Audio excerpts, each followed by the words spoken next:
விஜயநகரத்தோட மகாராஜா வித்யாதரோட மகள் இளவரசி பத்மா இப்போ பெரியவளாயிட்டா. அப்புறமா அவளோட அழக பத்தி ரொம்ப தூரம் வரைக்கும் பரவிடுச்சு. அதனால பல ராஜ்யத்தை சேர்ந்த இளவரசர்கள் அவளை கல்யாணம் பண்ணிக்க ரொம்ப ஆர்வமா இருந்தாங்க. ஆனா இளவரசி பத்மா கல்யாணம் சொன்னாலே போதும் முடியாதுன்னு சொல்லிடுவா. அப்புறம் அதுக்கு பின்னாடி ஒரு வித்தியாசமான கதை இருந்தது. இளவரசி, உங்களை கல்யாணம் பண்ணிக்க அடுத்தடுத்து வரன்கள் வந்துகிட்டே இருக்கு. ஆனா உங்களுக்கு எந்த பையனையும் பிடிக்கலன்றீங்க. அப்பா, எனக்கு உங்களை தவிர வேற எந்த ஆண் மேலேயும் நம்பிக்கை இல்ல. அதனால நான் யாரையும் கல்யாணம் பண்ணிக்க மாட்டேன். ஆனா இப்படி தனியா உன்னோட வாழ்க்கை எப்படிமா வாழ முடியும்? நான் உன்கிட்ட வேண்டி கேட்டுக்கிறேன், யாராவது ஒரு நல்ல பையனை நீ கல்யாணம் பண்ணிக்கணும். இளவரசிக்கு எந்த ஒரு ஆண்மகன் மேலயும் நம்பிக்கை கிடையாது. அப்புறம் இந்த விஷயம் காட்டு தீய போல எல்லா இடத்துலயும் பரவிடுச்சு. இந்த விஷயம் பக்கத்து ராஜ்யமான உத்தம் நகரத்தோட இளவரசர் வெங்கட்டுக்கும் தெரிய வந்தது. அப்புறம் எல்லாம் தெரிஞ்ச பிறகு அவர் இளவரசிய பார்க்கணும்னு நினைச்சாரு. அப்புறம் மாறு வேஷத்துல விஜயநகருக்கு போய் சேர்ந்தாரு. இளவரசிக்கு ஆண்கள்னாவே பிடிக்காதுன்னு கேள்விப்பட்டிருக்கேன். அப்படின்னா அதுக்கு பின்னாடி ஏதோ காரணம் இருக்கு. அப்பனா முதல்ல அந்த காரணம் என்னன்னு நான் தெரிஞ்சுக்கணும். இப்ப யார்கிட்ட கேக்குறது? அடடா முன்னா, இந்த தடவை விட்டுடு. அடுத்த தடவை உன் மேல நிறைய சுமையை ஏத்த மாட்டேன், காப்பாத்துங்க.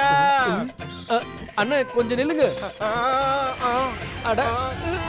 என்ன சொல்லுங்க.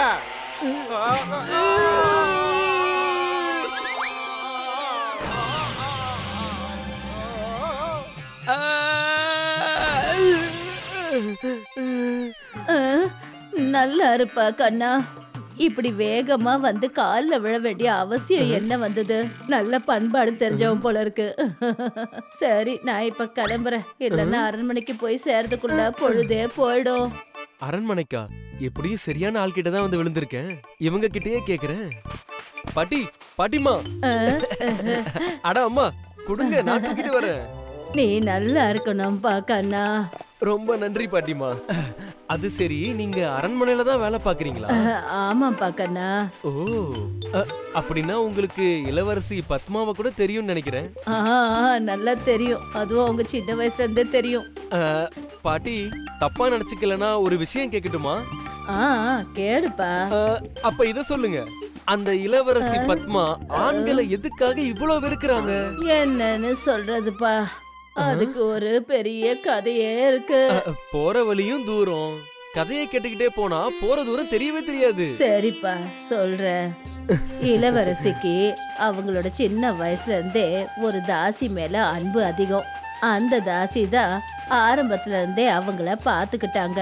அந்த சமயத்துல அவங்க நம்ம இளவரசிக்கு தினமும் ஒரே கதைய சொல்லிக்கிட்டு இருந்திருக்காங்க. அந்த கதை ஒரு அழகான மைனா குடும்பத்தை பத்தின கதை. அதுல மைனா, அதோட புருஷன், அதுங்களுக்கு 2 குழந்தைங்க இருந்தது. எல்லாரும் ரொம்ப சந்தோஷமா அவங்க கூடுக்குள்ள இருந்தாங்க. ஆனா ஒரு நாள் அந்த மரத்துல தீ பிடிச்சிருச்சு. பாவம் மைனா தன்னோட புருஷன்கிட்ட சொல்லிக்கிட்டே இருந்திருக்கு. அதையும் அதோட குழந்தைங்களையும் பாதுகாப்பான இடத்துக்கு கூட்டிட்டு போக சொல்லி. ஆனா அதோட புருஷன் என்ன நினைச்சான்னா, நெருப்பு எப்படியும் கொஞ்ச நேரத்துல அணைஞ்சிடும்னு நினைச்சது. அப்புறம் மெல்ல மெல்ல அந்த மரத்தோட மைனாவும் அதோட குழந்தைங்களும் எரிஞ்சு போச்சு.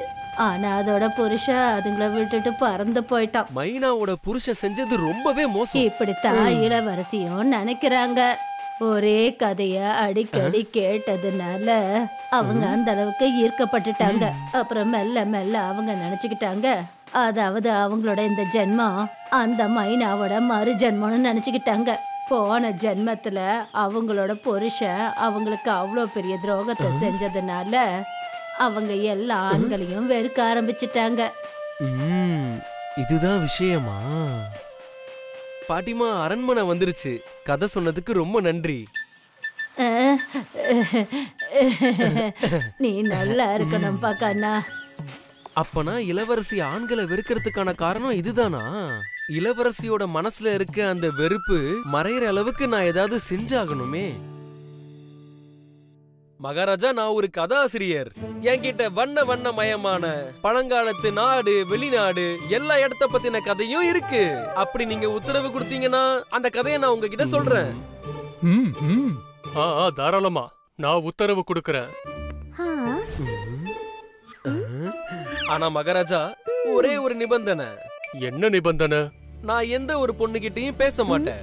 அப்புறம் என்னோட கதையை எந்த ஒரு பொண்ணுகிட்டயும் சொல்ல மாட்டேன். இது என்ன நிபந்தனை? இதுக்கான காரணத்தை நான் தெரிஞ்சுக்கலாமா? கண்டிப்பா மகாராஜா. நான் கதைக்காக நாடு வெளிநாடுன்னு சுத்திட்டு இருக்கும்போது அப்ப நான் ஒரு சாதுவை சந்திச்சேன். அவர் என்னோட சேவையை பார்த்து ரொம்ப சந்தோஷப்பட்டு அவர் சொன்னாரு, போன ஜென்மத்துல நான் ஒரு ஆண் மைனாவா இருந்தனா. நான் என்னோட மனைவி அப்புறம் என்னோட குழந்தைங்களோட ஒரு மரத்துல இருந்தனா. ஒரு நாள் அந்த மரத்துல நெருப்பு பத்திக்கிச்சான். அப்ப என்னோட மனைவி அந்த நெருப்புல எங்க எல்லாரையும் எரிய விட்டுட்டு போயிட்டாளாம். நான் அவகிட்ட எங்க எல்லாரையும் காப்பாத்த சொல்லி சொன்னேன். ஆனா அவன் நான் சொன்னது எதையுமே கேட்கல. அவன் மட்டும் தான் உயிரை காப்பாத்திட்டு போயிட்டா. எப்ப இந்த விஷயம் எனக்கு தெரிஞ்சதோ அப்ப இருந்து பெண்களை கண்டாலே எனக்கு பிடிக்காது. அதனால நான் எப்பவுமே கல்யாணமே பண்ணிக்க கூடாதுன்னு முடிவு பண்ணேன். போதும், நிறுத்து. உனக்கு என்ன தைரியம் இருந்தா ஏன் கதையை திருடுவ? நீ ஒண்ணு கதாசிரியர் இல்ல, திருட. வீரர்களே, இவனை கைது பண்ணுங்க. மகாராஜா, இவன் பொய் சொல்றான். இந்த கதை என்னோடது, அவனோடது இல்ல. அப்புறம் விட்டுட்டு போனது நான் இல்ல, இவன் தான் விட்டுட்டு போனான். நான் தான் அந்த மைனா. போன ஜென்மத்துல உன் மனைவி. மகாராஜா, என் கதை உண்மையானது. பொய் சொல்றது இவங்க இல்ல, நீதான் பொய் சொல்ற.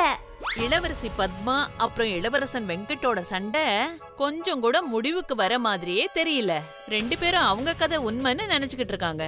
மகாராஜா வித்யாதர் இத பார்த்தப்போ எதையோ யோசிச்சு அவங்க ரெண்டு பேரோட சண்டையை நிறுத்துறதுக்கு முயற்சி பண்ணாரு. நிறுத்துங்க. இது என்னோட அரண்மனை. இந்த இடத்தோட மரியாதைக்கு யாராலும் இழுக்கு வந்துடக்கூடாது. அதுக்காகவே உங்க ரெண்டு பேருக்கும் தண்டனை கிடைக்கும். மன்னிக்கணும் மகாராஜா. மன்னிச்சிருங்க மகாராஜா. ஆனா உங்க ராஜ்யத்துல இது என்ன நியாயம்? நான் ஒரே ஒரு நிபந்தனை தானே வச்சேன். என்னோட கதையை எந்த ஒரு பெண்ணுகிட்டயும் சொல்ல மாட்டேன்னு. என்னோட நிபந்தனைக்கு அவமானம் ஏற்பட்டுருச்சு. போதாதுன்னு என்ன கைது கூட பண்ணிட்டீங்க. சரி, அதுதான் என்ன கைது பண்ணிட்டீங்களே, உங்களோட முடிவையே சொல்லிடுங்க. யாரோட கதை உண்மையானதுன்னு நீங்களே சொல்லுங்க. நான் சொன்னதா இல்ல இளவரசி பத்மா சொன்னதா? நீதி அப்புறம் உரிமைகளை பத்தி உனக்கு நிறைய ஞானம் இருக்கு. நீ ஒன்னும் சாதாரண இளைஞன் கிடையாது. சீக்கிரமா நீ யாருங்கிற உண்மையை சொல்லு. இது மகாராஜாவோட உத்தரவு.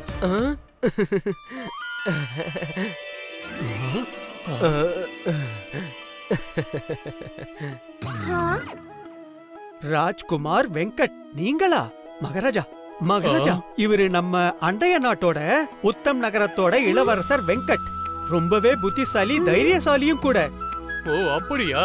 இதுதான் விஷயமா? சரி, இப்ப நான் என்னோட முடிவை நான் சொல்றேன். அதாவது இளவரசி போன ஜென்மத்துல அவங்களோட புருஷன், அதாவது ஆண்மைனா துரோகம் பண்ணிட்டதா சொல்றாங்க. ஆனா இளவரசர் வெங்கட்டோட கதையின் மூலமா அவருக்கு துரோகம் பண்ணது அவரோட மனைவி மைனா. தவறு யார் பண்ணிருந்தாலும் சரி, உங்க ரெண்டு பேருக்கும் நல்லா தெரியும் அது ஒரு தவறுன்னு. அப்புறம் இந்த ஜென்மத்துல இந்த விஷயம் உங்க ரெண்டு பேருக்கும் தெரிஞ்சிருக்கு. ஆமா மகாராஜா. என்ன பொறுத்த வரைக்கும் போன ஜென்மத்துல நீங்க ரெண்டு பேர் யாரு, என்ன தவறு செஞ்சீங்கன்னு எனக்கு முக்கியமே கிடையாது.